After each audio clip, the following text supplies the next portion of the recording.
ጥንቃቄ ስለሚፈልግ ነው። እንትን ለማለት ራሱ ይከብዳል። የኛ ቁመት ከፍ ብሎ ትንሽ ከፍ አድርጓት እስቲ። እንደሱ አየር ላይ ያዟት። አሁን ምን እየፈለክ ነው እስቲ ንገረኝ። እኔ ዲቴል ለማየት እየሞከርኩ ነውና ቅድም ከነገርከኝ ተነስቼ ይሄ ዘንድሮን ይሄን ለጨረታ የሚቀርብ ስል ለየት የሚያደርገው በዳይመንድና በወርቅ ነው የተሰራው አልከኝ። እሱንም እያየሁ ነው። በስዕሉም ደግሞ በጣም ተመስጫለሁ። እንደዚህ አይነት ስዕል አይተህ ታውቃለህ?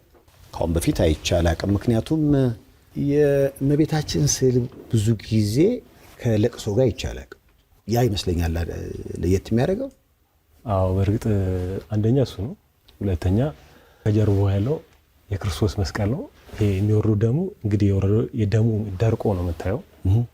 በጣም ተሰብራ ነው እዚህ ጋር ያለው ሀሳቧ ማለት ነው። ማለት ስሜቷ በጣም የምትወደው ልጇ ወዳጇ እንግዲህ ከመስቀል ላይ ካወረዱት በኋላ ወደ መቃብር የወሰዱበት ታይም ላይ ነው ያለችው። 7 የብርሃን መላእክቶች መጥተው ሊያጽናኗት ሞክረዋል። አባቷ ቅዱስ ዳዊት መጥቶ ሊያጽናናት ሞክሯል። ግን እሷ ልትጽናና አልቻለችም። በትንቢት አረጋዊ ስምዖን እንግዲህ ገና ልጅ እያለ የነገራት አንድ ታሪክ ነበረ። የሉቃስ ወንጌል ምዕራፍ 2 ከቁጥር ከ34 እስከ 35 ላይ ያለው ወንጌል ላይ ያለ ቃል ነው። በነፍስሽ ሰይፍ ያልፋል ብሎ ተናግሯታል። ያንን በተሰማትም ሰዓት በጣም ፊላጋ ተሰምቷታል። ብዙ ጊዜ ሰዎች እኛ እንደምንሞት እናውቃለን፣ ይደብረናል፣ ደስ አይለንም። እሷ ደግሞ እያንዳንዱ መከራው ላይ እያየችው አብረው ነው ሄደችው። የመጨረሻ ታይም ላይ ድክም ብሏት አቅሟ በሆነበት ሰዓት ላይ ነው እንግዲህ ንግስት የሆነች እናት ስብር ብላ የምናየው ማለት ነው። ያ ትንቢት የተፈጸመበት ነው። 5 ዳይመንዶች አሉ። ዳይመንዶቹ በጣም ዲቴል ላይ ይታዩ ይችላሉ። ምክንያቱም ትንሽ እኔ አይቻቸዋለሁ። ትንሽ በቃ ካያችሁ በቂ ነው። ኖርማሊ በኢፖክሲ አድርጌ ነው ያጣበቀችው። ምክንያቱም በቀላል ነገር እንዳይነሱ ከማድረግ አኳያ 5 ቦታ አሉ። እነዛ ናቸው 5ቱ ለእመቤታችን ውድ ያልኩ መከራዋ ነው። እንግዲህ አንደኛው ትንቢቱ የተነገራት ሰዓት ነው። ሁለተኛው ልጇ የጠፋበት ሰዓት ነው። ሶስተኛው ግርፋቱ ነው። ያ ሁሉ ሲገረፍ በአይኑ ያየችበት ሰዓት ነው። የመጨረሻው ደግሞ አራተኛው ስቅለቱ ነው። የመጨረሻው ደግሞ ወደ መቃብር የወረደበት ነው። ስለዚህ እነዚህን ምሳሌ በማድረግ ለሷ ውድ የሆኑት እነዚህ ሀዘኖቿ እኔና እናንተ ደግሞ ያን ያህል ዋጋ ሳንከፍል የዘላለም ሕይወት እንድናገኝ ቃል የተገባላት ስለሆነ በዳይመንድ አድርገዋለሁ። የሷ በዳይመንድ በሀዘን ነው። የኔ እናንተ ሕይወት ደግሞ በደስታ መንግስት ሰማያት በማግኘት በዳይመንድ ቀይረዋለች ማለት ነው። ስለዚህ ይሄንን ልጇ ይገባላት በሷ ሀዘን ምክንያት የተሰጣት ነው። ያንን በማስመልከት ከተለመደው ስዕል ወጣ ባለ ካልታየው መንገድ የታየ በዛ አድርጌ እንደ በቻልኩ መጠን ለመግለጽ ሞክሬያለሁ። የዙሪያው እውነተኛ ወርቅ ነው የተጠቀምኩት። ይሄ ዙሪያው ይሄ ነው። ወርቆቹ እንደዚህ የሚያብረቀርቁ ጠቅላላ ወርቅ ናቸው። 3 ሰዓት ነው የፈጀብኝ ለመለጠፍ። በጣም ወገቤን አሞኛል እና ይሄን ነው የሚመስለው። እንግዲህ ያው እንዳልኩ ምንም ነገር ምንም ባደርግ እኔ ግራ የገባኝ ያኔ በጨረታ በተካሄደበት ሰዓት በጣም ሊከበሩ የሚገባቸው ቲክቶክ ላይ ተጽዕኖ ፈጣሪዎች እነ እህቶቼ በተለይ ሮሚ፣ ሳራና መማር እንደ ተስፊ ሌሎቹም ያኔም ቀጣይ በአልማዝ ወይ በዳይመንድ እንጠብቃለን ብለው እንደ ቀልድ አውረውታው ነበር። እንደው የእመቤታችን ፍቃድ ባይሆን ዳግም አልመጣም ነበር። እኔ ወጥቼ ነበር የራሴን ቢዝነስ ሰራ ሞክሬ ነበር። ግን እሷ የፈለገችው ነገር ስላለ ይሄን እድል ሰጣኝ። ይሄን እንድሰራ አድርጎኛል። የኔ ፍቃድ ሳይሆን የሷ የልጇ ፍቃድ ነውና ሀዘኗ ሀዘናችን ነው። መጋቢት 20 ከ8 ሰዓት እስከ 12 ሰዓት ተገኝተን እያወደስናት ለተሳሰበውም ዓላማ የምንችለውን ነገር ለማድረግ ሞክራለሁ። ይሄን ነው የሚመስለው። እንግዲህ እንዴት አገኛችሁ?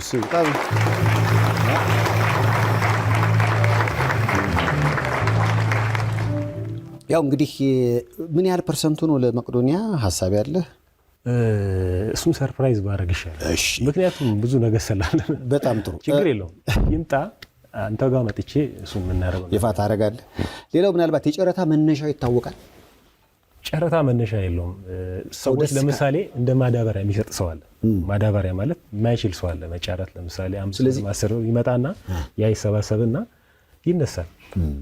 እንደዛ ነው ማስበው። አንዳንዶች ሊጠይቁ ይችላሉ። ለምሳሌ አሁን ወርቁን ግድ የለም በዛ አይነት መንገድ ነው ያገኘው ሊባል ይችላል። ዳይመንዱ እንዴት ተገኘ? ዳይመንዱማ አለ እኮ እዚህ መግዛት ይችላል እኮ። ስለዚህ ዳይመንዱም ከገበያ ላይ ተገዝቶ ነው? እሱ ገበያ ላይ ገዝቼ ያው ቦታውን መናገር ካለብኝ እናገራለሁ፣ ግን ጥቅም የለውም ብዬ ነው። አሉ ዳይመንድ መሸጫዎች ደንበል ላይ ምናምን አሉ። አዎ ዞስ ካለሳል በትክክል አግኝቼዋለሁ እንዴ?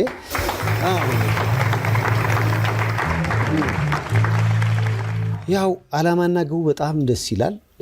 ካሁን በፊት በወርቅ ብቻ ነበር፣ አሁን ደግሞ ወርቅና ዳይመንድ፣ ከዛ ጎን ለጎን ደግሞ የተወሰነ ፐርሰንቱ አረጋውያኑና አእምሮ ህሙማኑን ለማገዝ ለመቄዶንያ ገቢ የሚውል እሱ ብቻ አይደለም። ወደ 17 ሌሎች ተጨማሪ ስዕሎችም አሉ። እንደ አርት ጋለሪ አይነት ነገር ነው። እንደ ኤግዚቢሽን ስሜትም አለው። እሱ ብቻ አይደለም። ቅድም ስትናገር እንደገባኝ ዝማሬ፣ ምስጋና፣ የተለያየ ሃይማኖታዊ ፕሮግራሞችም አሉ። ስለዚህ አቅም ያለው ምናልባት ይሄ ዳይሬክት ለምሳሌ አሁን እንዳልኩ ዝግ ጨረታዎች የሚባሉ አሉ። በጣም ይኖራል። አሁን ስልኬን ታስቀምጥልኝና በጣም የማይችሉ ለምሳሌ ክፍለ ሀገር ያለ ሰው መሳተፍ የሚፈልግ አለ ከበረከቱ። ስለዚህ ያንን እየደወሉ በዛ መንገድ በ500 ብር ያንን አድርጎ ብዙ ስዕሎች ስላሉ ጥሩ ነገር ከመጣ ጥሩ ነገር ማድረግ መስራት ይቻላል። ከኔም ካለኝ ዓላማ አኳያ ጥሩ ነገር ማገዝ ይቻላል። እሱን ነው ትልቁ ዓላማዬ። ውጪም ልሄድ የነበረው ትልቅ ቦታ ለማድረስ አንዳንዴ ውድ የሆኑ ነገሮች ብዙ ጊዜ ዋጋቸው ከፍ ሲል ውድ ይባላሉ። የቤተክርስቲያን ነገሮች እግዚአብሔር ክርስቶስ ዋጋ የከፈለው ውድ ነገር ነው፣ ቀላል ነገር አይደለም።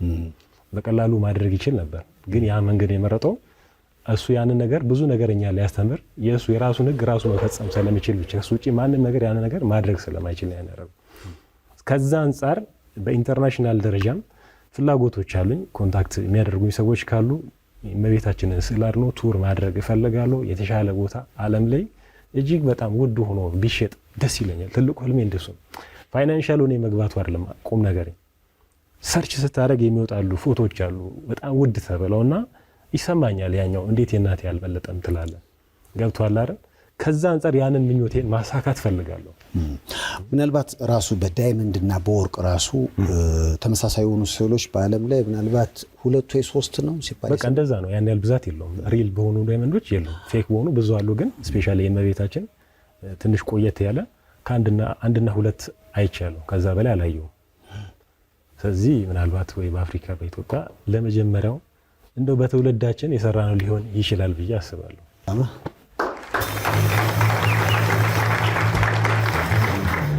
ያው እንግዲህ መጋቢት 20 ዝግጁ ናችሁ? ይህ ጨረታ መጋቢት 20 በዮድ አቢሲኒያ ነው የሚደረገው። ለየት ያለ ዝግጅት አለ። በፊልም ተውኔትና በስዕሎቹ የምታውቁት ሰዓሊ ጌጅ አሁን ደግሞ ይህንን ለየት ያለ ስዕል ይዞ መጥቷል። ዓላማና ግቡ በጣም ደስ ይላል።